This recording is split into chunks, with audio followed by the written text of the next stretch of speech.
on the inside, we have, of course, black and red bins. We got to match. We've got a slide. The original owner had the refrigerator mounted to this, but I like that being in the back of the General, so I removed that. I have separate bins for separate items. So this is my kitchen bin. As you can see, plates, silverware, spatulas, cups, you know, all the kitchen related stuff. So when I'm cooking, I just dig out one tub and I'm done. Then I have the shower slash kitchen tub. So hoses that go with the shower, the Julka shower. I have obviously dish soap and sponges and cleaning supplies as far as dishes and stuff. And then I carry my loofah, body wash, you know, different bathroom type stuff, Tums, mouthwash, pain medicine, Advil, cotton balls, you know, just the stuff you find in a bathroom usually. Keep all that in here because that's usually a tub that's not needed very often, so I just put it towards the front. And that's all on a slide. And then I have just smaller stuff. This is an extra blanket, garbage bags, grocery bags, and move, come on, move, thank you. Newspaper for starting fires. Once again, just extra bags and stuff. I have the shower itself. This is the Julka shower and sink setup. So you've got a full-on sink with drying racks, which double as the lid or vice versa. And you have the heater itself to warm up water. You got a stand in here, the pump, the shower heads, all the items that go to make this work. I carry the shower house right there. I wasn't gonna put it up. You've seen it in my Moses Lake trailer video. So that's what that is.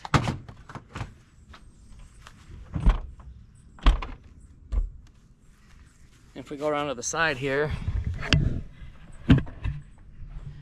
we have drawers that pull out,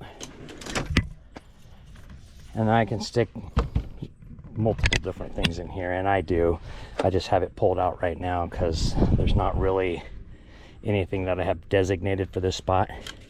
You see this here, this actually is for a 20-volt DeWalt battery, and what it does is it allows you to run accessories off of just a cordless battery. So I'm going to mount that on the inside, like behind this wall right here on the inside, and then I'm just going to have batteries that I charge in the General as I'm driving, and I use that only on here, which, well, I say I use it only. I'm going to use it for interior lighting. So I have light at nighttime. There was nothing else that I needed to power on the trailer that I could think of at this time. And a couple LED lights ran off of that, should be plenty.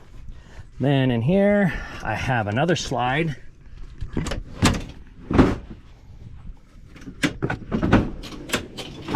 And that is all of my cooking stuff, like the stove itself. I got a camp chair in there because that keeps things from rattling around. I've got the camp stove stuff in here. I've got my lighter. I've got a backup small stove and gas to go with it. So in case I run out of propane or whatever, I have a little backup stove. I got a pot, and then just extra little things that can go in with this that you would normally use when you're stopping for the night to do some cooking. I just have to pull out one tub, And then you seen the tub in the back. I'm able to just pull that out. The trailer has this slide in the front. It's all aluminum doored, so every door on here, this cap is aluminum. All the door panels are aluminum. These have little locking mechanisms that keep you from pretty much getting your fingers so they don't slide shut on you, I guess, but I kind of find it to be a pain in the butt, but whatever. On the front here, I mounted rough country, we'll call it a liquids container, but we all know what it gets used for. And then I have my water jug mounted up here. I'm going to get a different tongue jack because that one leaves a little bit to be desired. I got another door on this side. It's see through and through. All the door panels come off, but you use a little latch system with a key, and I don't really know that there's good reasons to pop those on and off, but it does allow for there to be aluminum panels in all these places, so that reduces the weight. And I suppose if you need to have them come apart, then that's cool, but I haven't found any reason to have them open. And then on this side we have another slide in here. DP, baby wipes, deodorant, toothpaste, which of course belong in that other tub, and then accessories like that, spray, bug spray. I wrap them in a towel so they don't rattle around and jump around when I'm, well, out there on the trail. And then once again, little clips. I've got a couple of these lights. I mounted these back here. They're not wired in yet. What I liked about these was that they pivot, they can swivel, so you can use these lights in all different directions. Of course, there's a wire in the way, so you can use them where you need them when you're at camp. They're not wired in right now, but they soon will be. And I don't know if I'm going to wire these into that DeWalt battery like I showed you, or if I'm going to run these through the plug-in on the trailer itself. The advantages to both, of course, is if I run it through the general plug-in lights for the trailer, then of course I'm just running it off of that power. If I ever unplug, of course I don't have light power to those, or power to the lights. So if I run it through that battery, that DeWalt battery, then I have lights when I'm disconnected. And I don't think that this would draw that much power from one of those 20-volt batteries. Those things are pretty powerful. So other than that, I'd like to get different wheels. I am doing a few things to this that are in the future, or right here in the near future. Some modifications that I got planned to make it a little more compatible with the General. Sitting over there, and I'll do a walkthrough over the General here real soon as well. But that's pretty much it. I don't carry any tools on the trailer. I don't carry food on the trailer, maybe dry food if I'm traveling and whatnot. But I like to carry the refrigerator and my tools on the General for the purpose of when I'm disconnect from the trailer, I still have that stuff with me. So if I go out and do a run from camp or something, if I do have something happen, I have the tools and stuff needed on the General. And then when I go out and I want food for lunch, I have the refrigerator with me at all times. So, and that also allows me to disconnect the trailer from the General and then park the General a little bit further away from where I'm camped at, in case I'm in areas with a lot of bears or something like that. Then that allows a little bit of distance between me and the General, because I can't just pull everything out of the refrigerator and stick it in a bag and hang it in a tree. So, all right, that's about the gist of it.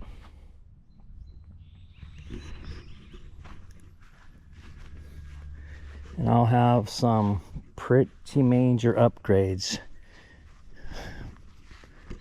probably the next time I post a video of me out on the trail. The machine, or excuse me, the trailer will be modified, noticeably modified. I'm kind of excited. All right. Oh, I guess the weight. The weight of the trailer on the title says it's 760 pounds. I did not confirm that. It's not real heavy, being that all of these doors are aluminum. So the top, everything's aluminum, just the frame. And with my gear in there, the way that you see it sitting right now, with the gear, I'm probably about 1,025 pounds. Now that's just going off of the weight from the title of 760. The tent weighs 120, 125. I don't know this rack right here, if that was weighed when they built the trailer, because you can see this is kind of an add-on setup. And I don't know to what, if the slides on the inside were weighed when the trailer was originally weighed. But you figure that when I'm fully loaded, I probably, with all that taken into consideration and with my gear, which I don't put much more in this trailer, I'm probably running 1,200 pounds. I'm saying absolute 1,500 at max. I did run this across the scale when I had it plumb full of a bunch of stuff, when I just used it for a camping trip behind my truck. And I weighed it then and it was 1,200 pounds. And I don't carry the stuff that I had crammed in this thing. So I'm gonna say that I'm probably at about 1,200 pounds fully loaded with all my stuff. And that's on the high side. Because the way it sits right now, I'm probably a little over 1,050, 1,100 pounds maybe. And I don't put another 100 pounds worth of stuff on this thing when I'm going. So yeah, I would wager to say that 1,200 pounds is about what this thing weighs. Now, I did not weigh it with water or fuel in the containers, so that of course is going to add a few pounds as well.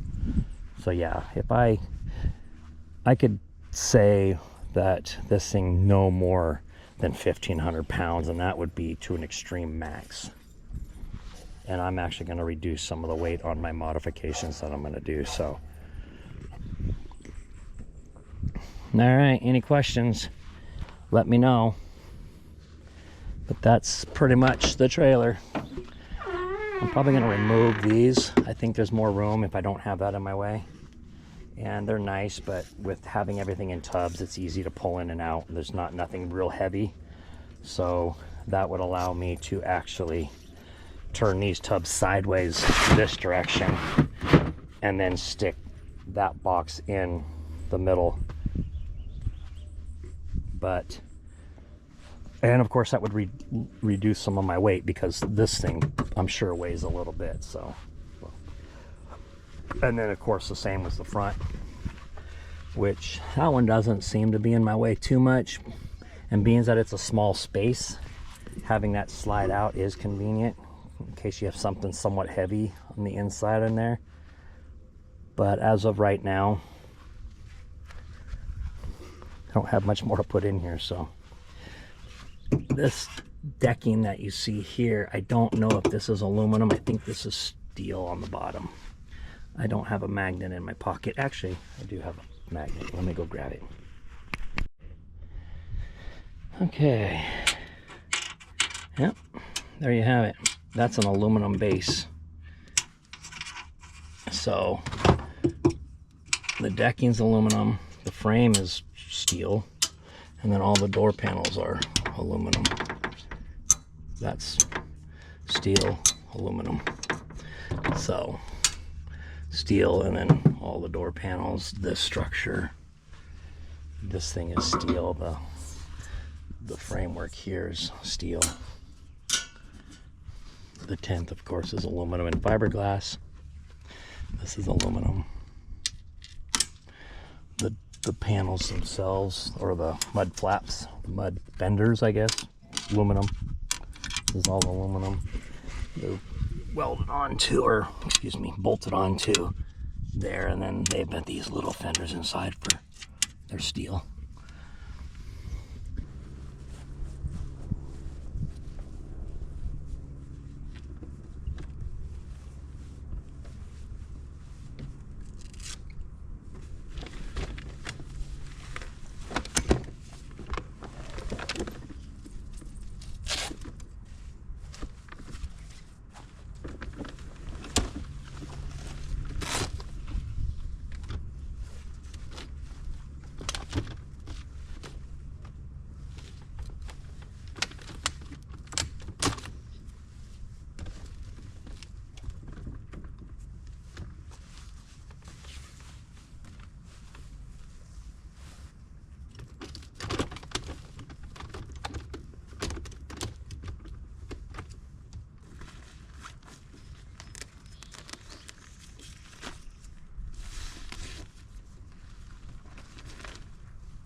That's it.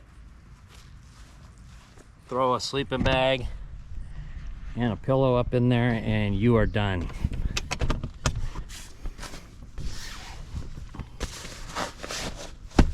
So I got all the windows open. I've got the insulation kit installed, which is what this is. So when it gets to be October, November, December, of course, up here in the Northwest, it gets a little chilly. Probably won't need it down in Arizona or any of the southern locations, but I don't frequent there. It does add a little bit of comfort on those cold nights.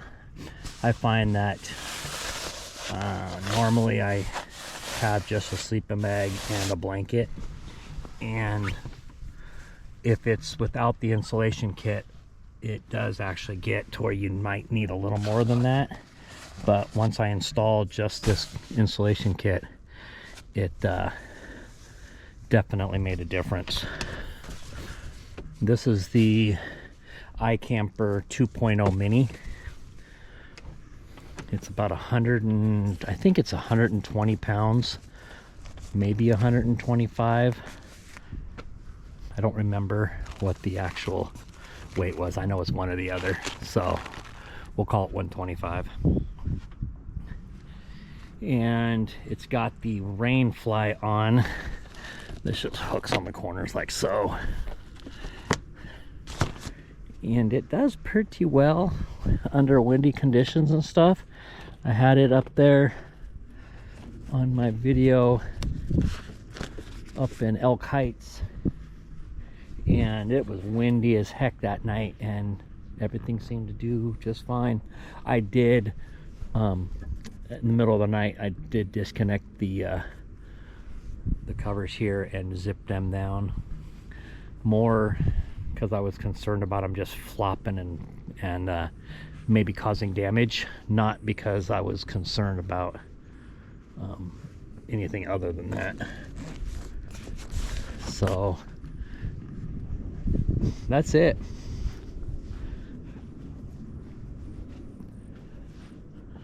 Pretty quick, pretty simple. They come with the plastic or vinyl windows,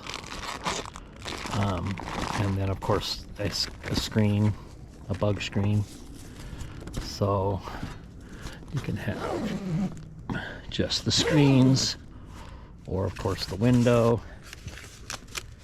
And yeah, nothing really too complicated about it. Not a whole lot to talk about other than it's what you see. It does have a skylight, you see up in there, and when the rain fly is taken off, then you can stand up and poke your head out. The rain fly is solid, which of course makes sense because it's a rain fly, so you don't want any openings on the top when it's raining, like zippers or Velcro areas or anything that could let water get through. So, but when I'm out in the warm season, I take the rain fly off and of course the insulation kit out. I do have a shoe bag that I did not take a picture of. Maybe I'll get that and hang it on here and show you what that looks like. But yeah, that's it. So when I'm out and about, it takes very little time to get this thing opened up and ready for the evening, so I waste no time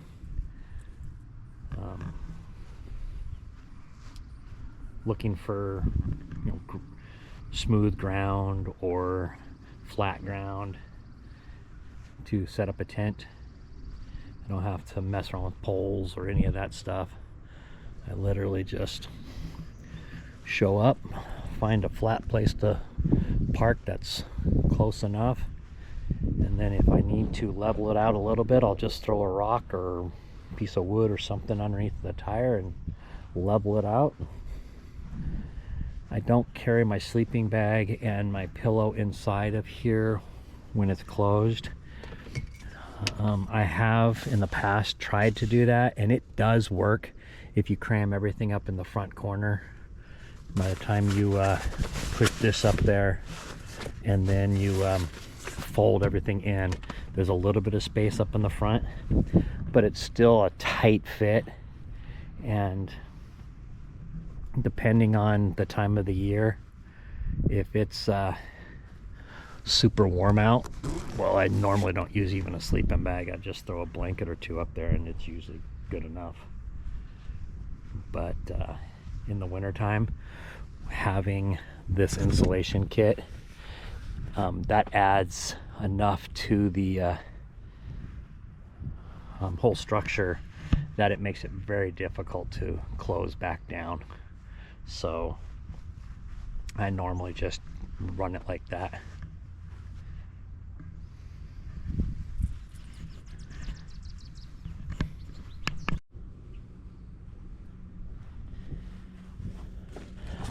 Just a little compartment bag throw your shoes in, or you pick your poison. It's pretty handy, so when you're climbing in and out of the tent, if you do use it for shoes, then you can just reach over and throw them back in here, or take them off on your way up. They're up off the ground, easy to get to the next morning. They're underneath of the cover here, so if you do happen to get a little bit of rain in the evening, and it covers up if you want to just close it up. So yeah, it's handy. They make a shoe one, I think, that's specifically for shoes. I think the pocket's a little bit deeper or something, and I just thought that the accessory one like this could be used as that, as well as anything else. So when you're just around camp, you can throw your gloves in there, you could throw well, anything, I guess. Lighters, stuff that you need around camp, stuff that makes it handy to get to. All right, well, that's that. We can have Yogi. The most important thing in the world, the ball. We're gonna get the little bag step thing for this, which, now that I'm sitting here thinking about that, I'm wondering if you have to have this all the way open in order for it to work. Because if that's the case, that won't be a very good idea, because this doesn't sit up high enough to open this thing all the way. So I'll have to figure out if that is something that I'm actually going to get or not, now that I'm thinking about this. All right, that's that. We'll close her up, show you how fast that goes. Actually, I don't think it goes as fast as opening it up, just because of the having to push down because it gets so tight. But we'll do the procedure.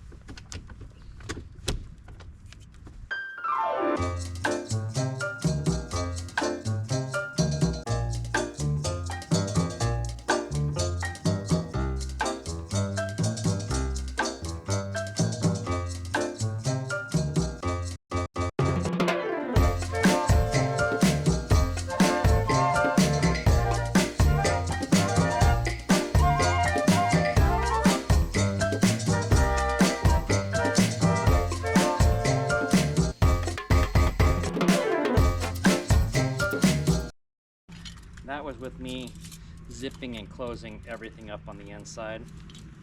Normally I would just leave the things unzipped or in the position they were, but just for the sake of this video, goes to show how kind of quick it is. I am Velcro those and push them in that way, because when the ladder folds in, it gives it a little more room for kind of more of a wouldn't call it cushion, but it doesn't push down on it as hard. Relaxes that outside rain fly.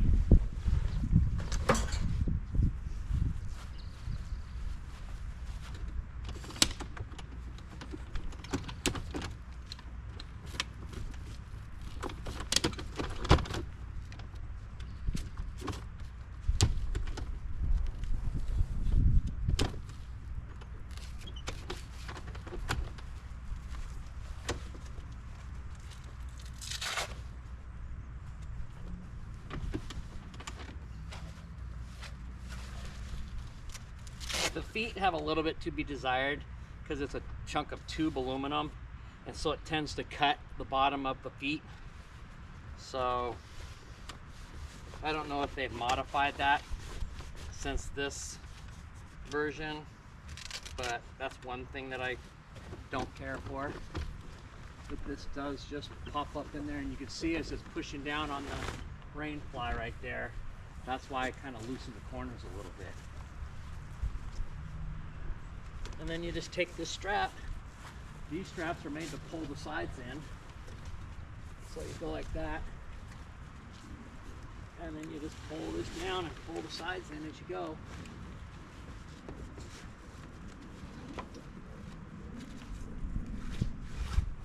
And then I just take the straps and push them in here on top of the ladder.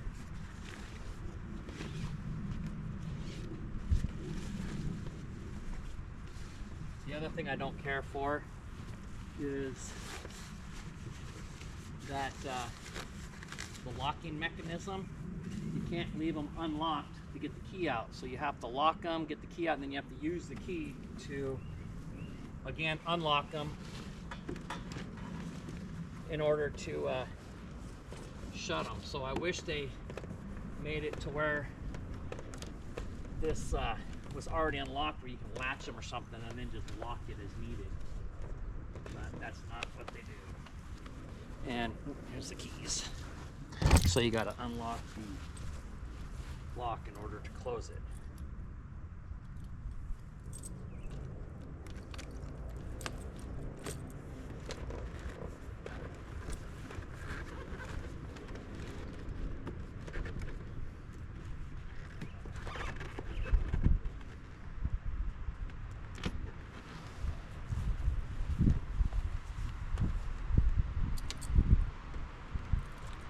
Snug, but I suppose that's kind of what you want. You want it to be nice and tight.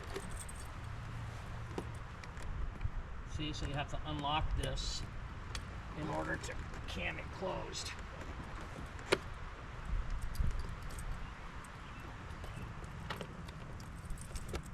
That's it. Locked up and ready to go.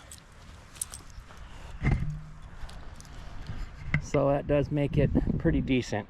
The closing part in the winter, because you know what it's like when everything's cold and your fingers are cold, everything's brittle and hard. Well, it's a little bit of a pain. There's no handles to grab a hold of.